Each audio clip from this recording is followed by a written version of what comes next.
नमस्कार, आप देख रहे हैं न्यूज़ 24। मैं हूं अनन्या सिंह। मैं एलएलबी और एलएलएम कर चुकी हूं और अब आपके लिए लेकर आई हूं हमारी नई सीरीज न्याय विद अनन्या। आज हम आपको बताएंगे कि प्यार का इजहार कब क्राइम बन सकता है और वो क्या बातें हैं जो आपको प्यार में पड़ते समय ध्यान में रखनी चाहिए अगर जेल नहीं जाना है तो। आपको क्या लगता है, कितनी बार किसी लड़की को कॉल या मैसेज करना सही है? 2 बार, 5 बार या फिर 100 बार? और अगर लड़की जवाब ही ना दे तो क्या बार बार किया गया प्यार का इजहार अब भी मासूमियत कहलाएगा या फिर कानून की नज़र में ये अपराध बन जाएगा? लड़की को फूल दे सकते हैं? क्या उसे कॉफ़ी के लिए पूछ सकते हैं? अगर आई लव यू कहते समय उसका हाथ पकड़ लिया जाए तो क्या ये मासूम इजहार है या अपराध? क्या किसी लड़की को देखकर आंख मारना सिर्फ मजाक माना जाएगा या फिर उसकी मर्यादा का अपमान? ये सवाल इसलिए और भी ज़रूरी हो जाते हैं क्योंकि आज के समय में प्यार और अपराध की लाइन बहुत पतली हो गई है। कभी आई लव यू कहना रोमांस समझा जाता है तो कभी वही आई लव यू अदालत में स्टॉकिंग या यौन उत्पीड़न का मामला बन जाता है। आपका प्यार अपराध न बने इसलिए हम आज आपको बताएंगे भारतीय अदालतों के बड़े फैसले, कंसेंट की असली परिभाषा और कानून जो ये कंफ्यूजन क्लियर करेगा कि कब आपका प्रपोजल प्यार है और कब वही प्रपोजल आपको जेल पहुंचा सकता है। सबसे पहले ये नोट कर लीजिए कि प्यार में पड़ते समय आपको किन बातों का ध्यान रखना चाहिए। जवाब आसान है, इज्जत और कंसेंट। एक बार प्यार का इजहार करना अपराध नहीं है। अगर लड़की ने साफ कहा ना तो वहीं रुक जाइए। लड़की की चुप्पी को हाँ मत समझिए। बार बार कॉल मैसेज पीछा करना स्टॉकिंग है। अश्लील हरकतें और गंदी बातें अपराध है। और सबसे ज़रूरी, अगर लड़की नाबालिग है तो उसका कंसेंट वैलिड नहीं है। ऐसा कोई भी रिलेशनशिप सीधा पॉक्सो एक्ट के तहत अपराध है। आइए अब विस्तार से इस पूरे मुद्दे के सारे पहलुओं को समझते हैं। सबसे पहले एक शब्द आपको हमेशा याद रखना होगा, कंसेंट यानी सहमति। कंसेंट का मतलब है महिला की साफ और स्वतंत्र इच्छा। अगर लड़की ने हाँ कहा तभी बात आगे बढ़ सकती है और अगर उसने ना कहा तो उसका हमेशा मतलब ना ही होगा। और अगर उसने चुप्पी साध ली या मजबूरी में हामी भर दी तो उसे कंसेंट नहीं माना जाएगा। और याद रखिए, अगर लड़की नाबालिग है तो उसका दिया हुआ कंसेंट कानून में मान्य ही नहीं है। प्यार का इजहार करना गलत नहीं है, लेकिन बार बार बिना सामने वाली की सहमति के किसी पर दबाव डालना या उसे परेशान करना सीधा अपराध बन सकता है। और यही फर्क हमें समझना होगा, इज्जत से किया गया प्रपोज और जबरदस्ती में बदलती स्टॉकिंग। स्टॉकिंग का मतलब है किसी महिला की इच्छा के खिलाफ बार बार उसका पीछा करना, फोन या मैसेज करना, सोशल मीडिया पर लगातार परेशान करना या उसकी निजी जिंदगी में दखल देना। पहले आईपीसी की धारा 354D और अब नए कानून भारतीय न्याय संहिता 2023 की धारा 78 के तहत ये अपराध है। पहली बार सजा 3 साल तक की जेल और अपराध दोहराने पर 5 साल तक की जेल हो सकती है। यानी एक बार ना कहने के बाद भी बार बार कोशिश करना प्यार नहीं बल्कि कानून की नज़र में अपराध है। चलिए अब आपको एक किस्सा बताती हूँ।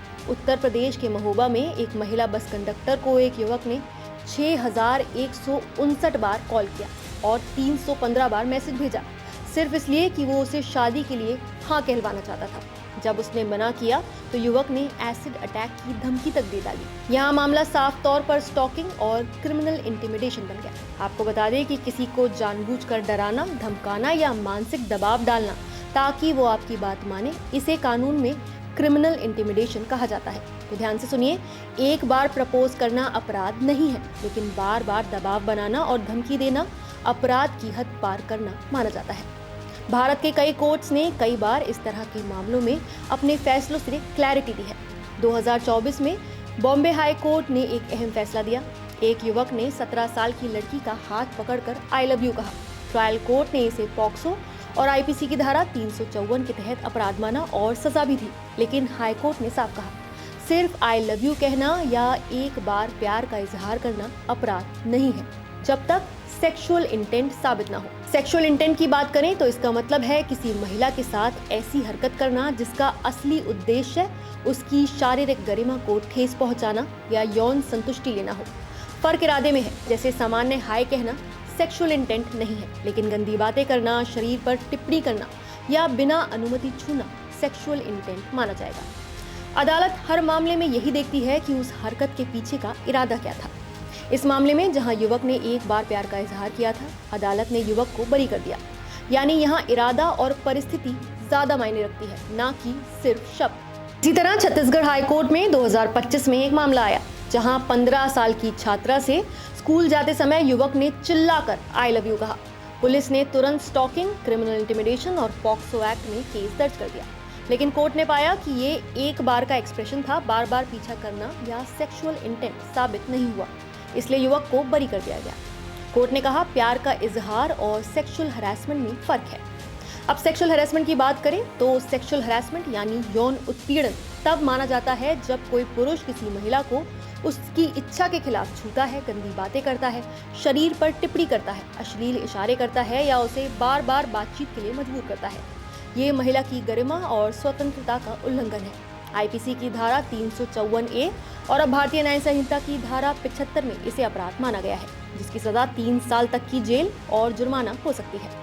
लेकिन आप ये मत सोचिए कि हर बार अदालतें लड़कों को बचा लेती हैं। 2022 में मुंबई में एक 22 साल का युवक महिला ग्राहक का हाथ पकड़कर आंख मारता रहा। कोर्ट ने इसे आउटरीजिंग the modesty of a woman यानी महिला की मर्यादा का अपमान माना और युवक को दोषी ठहराया। सजा भले ही कम दी गई, लेकिन रिकॉर्ड पर वो अपराधी बन गया। तो नोट कर लीजिए, किसी महिला को उसकी इच्छा के खिलाफ छूना, उसका हाथ पकड़ना, कपड़े खींचना, गलत तरीके से रास्ता रोकना या ऐसा कोई भी व्यवहार करना जिससे उसकी गरिमा को ठेस पहुंचे, इसे आईपीसी की धारा 354 और भारतीय न्याय संहिता की धारा 74 में गंभीर अपराध माना गया है। ये सिर्फ शारीरिक हरकत तक सीमित नहीं है, बल्कि कोई भी ऐसा इशारा, शब्द या हरकत जो महिला को असहज करे, इसमें शामिल है। ऐसे मामलों में 1 से 5 साल तक की सजा और जुर्माना भी लग सकता है। एक और केस आपको बताते हैं पश्चिम बंगाल के मुर्शिदाबाद से।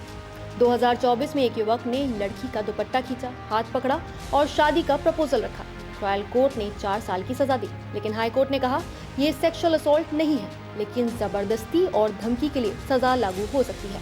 यानी यहाँ अदालत ने कहा कि हर प्रपोजल हरासमेंट नहीं है, लेकिन अगर उसमें जबरदस्ती या धमकी है तो वो अपराध बन जाएगा। और अब सबसे गंभीर मामले की बात करते हैं, जिसमें एक नाबालिग लड़की शामिल थी। सुप्रीम कोर्ट ने 2024 में एक केस सुना जिसमें एक शिक्षक ने अपनी नाबालिग छात्रा को क्लास में फूल लेने के लिए मजबूर किया। इस मामले में अदालत ने कहा ये सेक्सुअल हरासमेंट है। यहाँ कंसेंट की कोई अहमियत नहीं थी, क्योंकि नाबालिग का कंसेंट कानून में मान्य नहीं होता।